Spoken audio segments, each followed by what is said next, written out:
Hi there, I'm John from CNCKing.com, and today we're going to make a huge ash sign.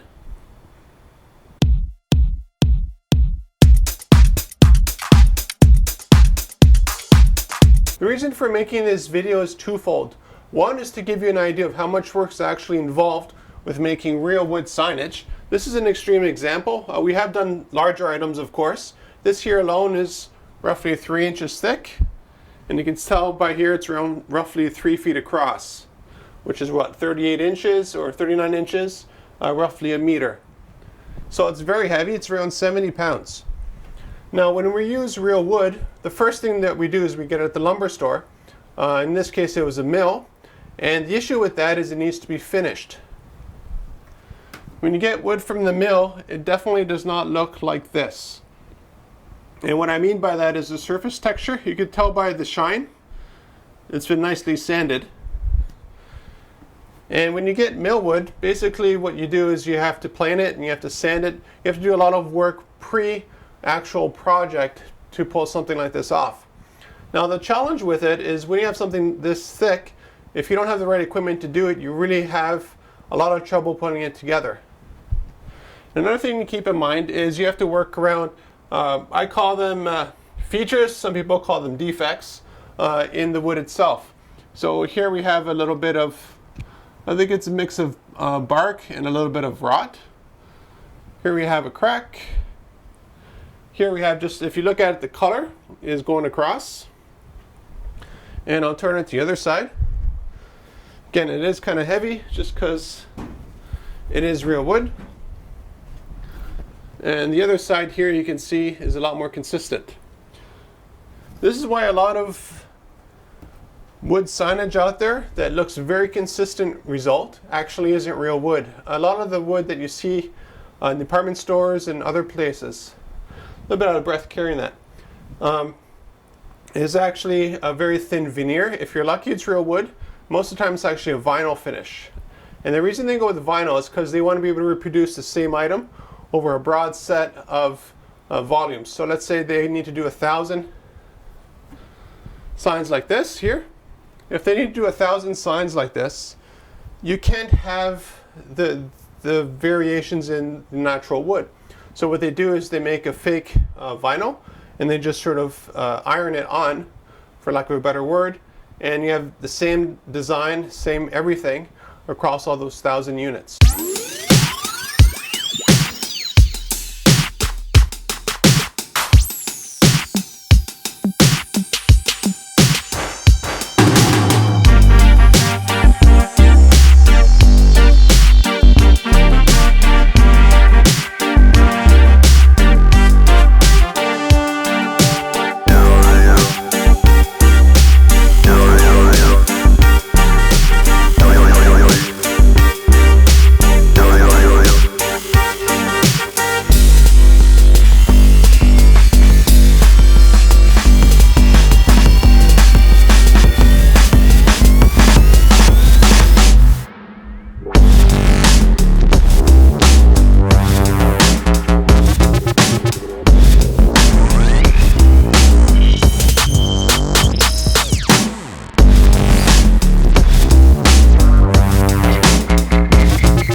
So after the planer has smoothed out the surface on the both sides of the ash, I think I removed around 1/2 inch from this here. So it's already lost a lot of weight just from that. You got to think about the whole surface minus 1/2 inch. Now the reason why I do the sanding afterwards is because now what the planer does, it removes the rough material. So it still looks a little bit rough, which is fine for the laser. But the laser works on material density. And as a result, the denser the material, especially with natural wood like ash, it's a very dense material. That's why that little thing is so heavy. The denser the material, the less deep I get. And the less dense, the deeper I get. So that's why projects that we do with pine, we could probably do it 1 or 2 passes, depending on what the specs are. While something like ash requires a lot of passes with the laser. So what we do is we sand the entire surface. And the reason for that is to make sure that we have a nice even surface for the laser to work from. From there I could adjust the parameters of the laser in order to produce something that's a relatively consistent depth given the grain densities.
this project even more fun, we engraved the same thing on both sides.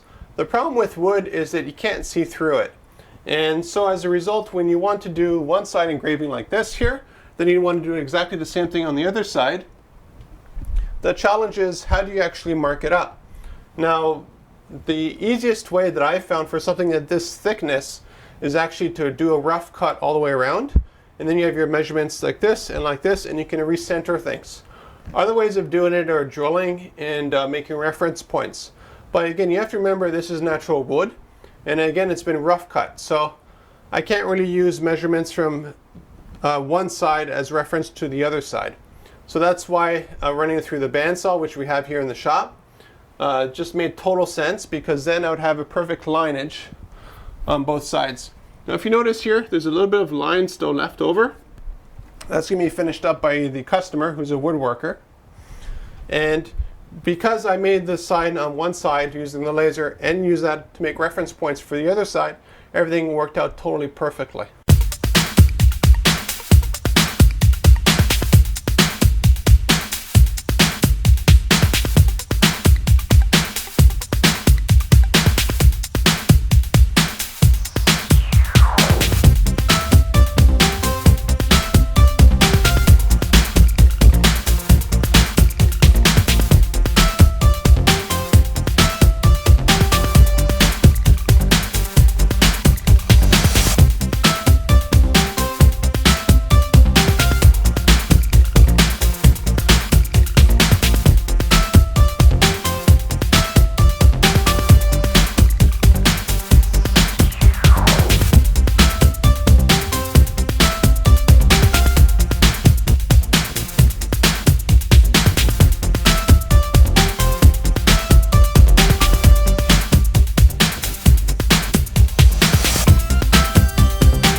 So now that I had a perfect sign engraved on one side and I had a rough cut of the other side by default, it was time to laser engrave it. Now the process is exactly the same on the other side.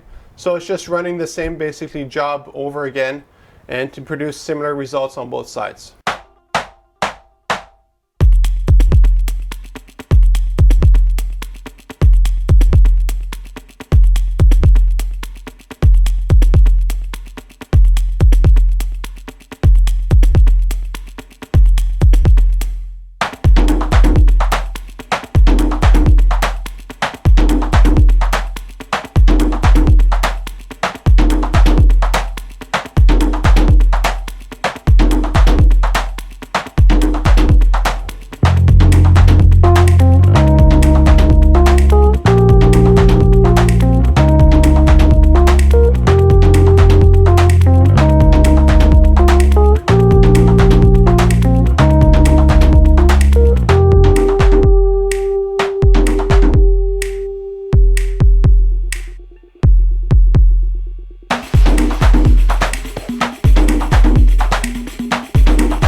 Once all the laser work was done, it was time to remove the mask. And what the mask does, it protects the surface. So especially for a material like this, ash, that is very, very dense and has a lot of resin in it.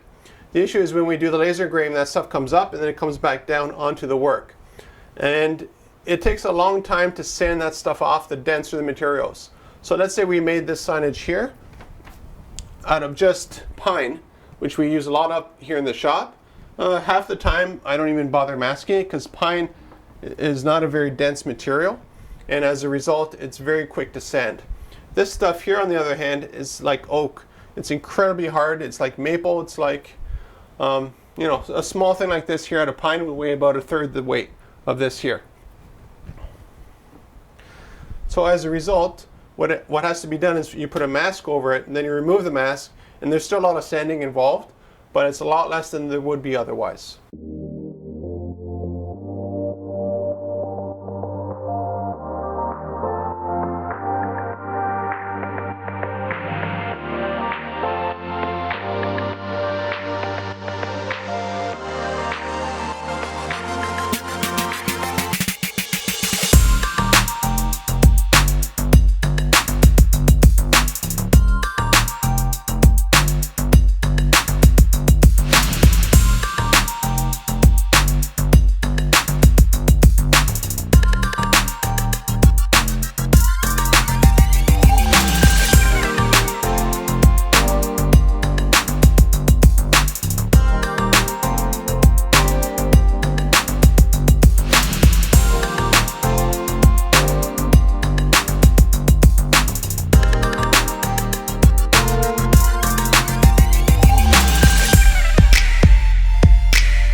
What I really enjoy about woodworking here in the shop is that, one, we have a full facility for woodworking, which makes creates a huge advantage for our customers because we can handle projects like this and even bigger. I think the biggest sign we've ever done out of solid wood was around 15 feet. So it was really huge, and it was actually laser engraved, so we actually had to feed it through the machine. Can't show you that because of NDAs, but let's take another close-up look at this here. Again, keep in mind the customer will finish up the edges, and you can see what real wood actually looks like. You have knots, you have pits, you have, I guess, not stretch marks, but you have stress points. And then on the other side, which is actually the side I prefer. So this one here is a nice consistent all the way across surface area. On this side here you can see a lot more character to the piece. And this is what real wood looks like. Here you can see a really nice image of the grain as well. So what I really like about laser engraving grain is that it's totally free detail that we don't have to create for the piece. It just naturally is there. So if you're looking for custom work with wood, metal, whatever material, contact me at CNCROI.com.